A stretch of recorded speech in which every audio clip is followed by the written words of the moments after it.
Chapter Summary, Chapter 9, Molecular Biology. Welcome back to Concepts of Biology, Summary, Section 9.1, The Structure of DNA. The model of the double helix structure of DNA was proposed by Watson and Crick. The DNA molecule is a polymer of nucleotides. Each nucleotide is composed of a nitrogenous base, a 5-carbon sugar, deoxyribose, and a phosphate group.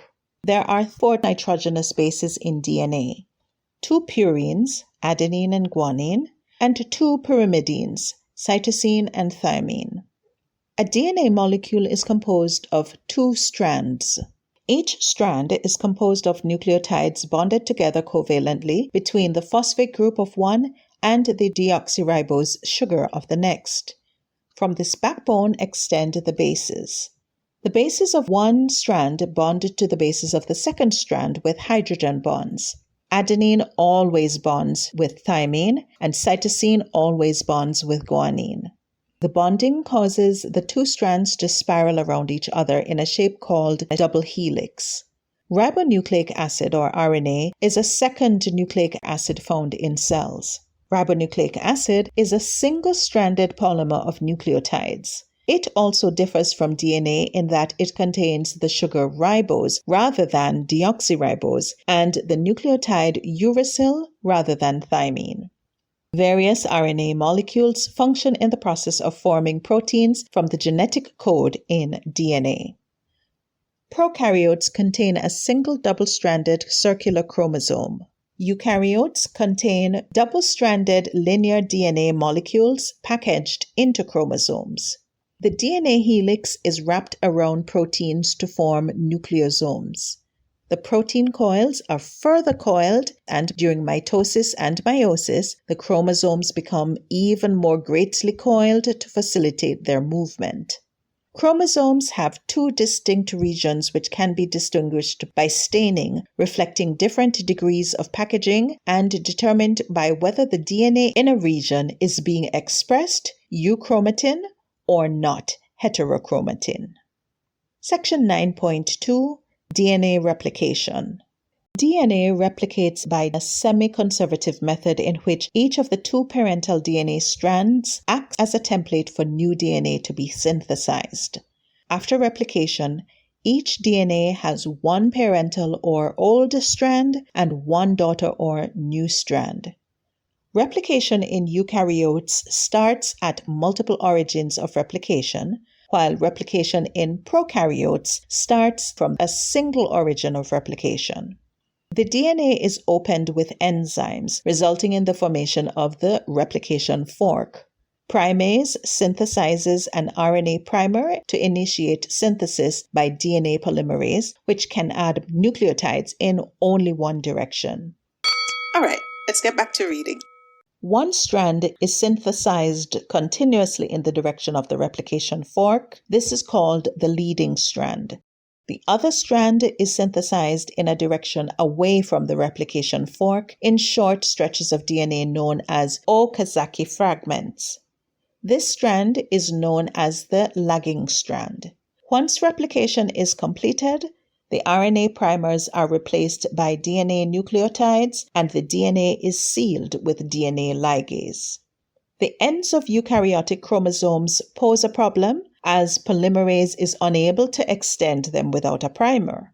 Telomerase, an enzyme with an inbuilt RNA template, extends the ends by copying the RNA template and extending one end of the chromosome. DNA polymerase can then extend the DNA using the primer. In this way, the ends of the chromosomes are protected. Cells have mechanisms for repairing DNA when it becomes damaged or errors are made in replication. These mechanisms include mismatch repair to replace nucleotides that are paired with a non-complementary base, and nucleotide excision repair, which removes bases that are damaged, such as thymine dimers. Section 9.3, Transcription. In prokaryotes, messenger RNA synthesis is initiated at a promoter sequence on the DNA template. Elongation synthesizes new messenger RNA. termination liberates the messenger RNA and occurs by mechanisms that stall the RNA polymerase and cause it to fall off the DNA template. Newly transcribed eukaryotic messenger RNAs are modified with a cap and a poly-A tail. These structures protect the mature messenger RNA from degradation and help export it from the nucleus. Eukaryotic messenger RNAs also undergo splicing, in which introns are removed and exons are reconnected with single nucleotide accuracy. Only finished messenger RNAs are exported from the nucleus to the cytoplasm. Section 9.4. Translation. The central dogma describes the flow of genetic information in the cell from genes to messenger RNA to proteins. Genes are used to make messenger RNA by the process of transcription. Messenger RNA is used to synthesize proteins by the process of translation. The genetic code is the correspondence between the 3 nucleotide messenger RNA codon and an amino acid. The genetic code is translated by the transfer RNA molecules, which associate a specific codon with a specific amino acid. The genetic code is degenerated because 64 triplet codons in messenger RNA specify only 20 amino acids and 3 stop codons. This means that more than one codon corresponds to an amino acid. Almost every species on the planet uses the same genetic code. The players in translation include the messenger RNA template, ribosomes, transfer RNAs, and various enzymatic factors. The small ribosomal subunit binds to the messenger RNA template. Translation begins at the initiating AUG on the messenger RNA. The formation of bonds occurs between sequential amino acids specified by the messenger RNA template according to the genetic code. The ribosome accepts charged transfer RNAs, and as it steps along the messenger RNA, it catalyzes bonding between the new amino acid and the end of the growing polypeptide. The entire messenger RNA is translated in 3 nucleotide steps of the ribosome. When a stop codon is encountered, a release factor binds and dissociates the components and frees the new protein. Section 9.5. How genes are regulated.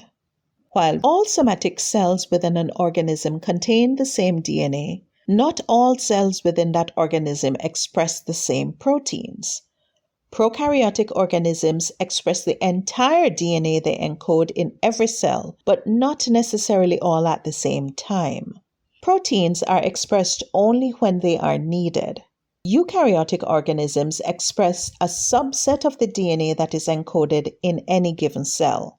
In each cell type, the type and amount of protein is regulated by controlling gene expression. To express a protein, the DNA is first transcribed into RNA, which is then translated into proteins.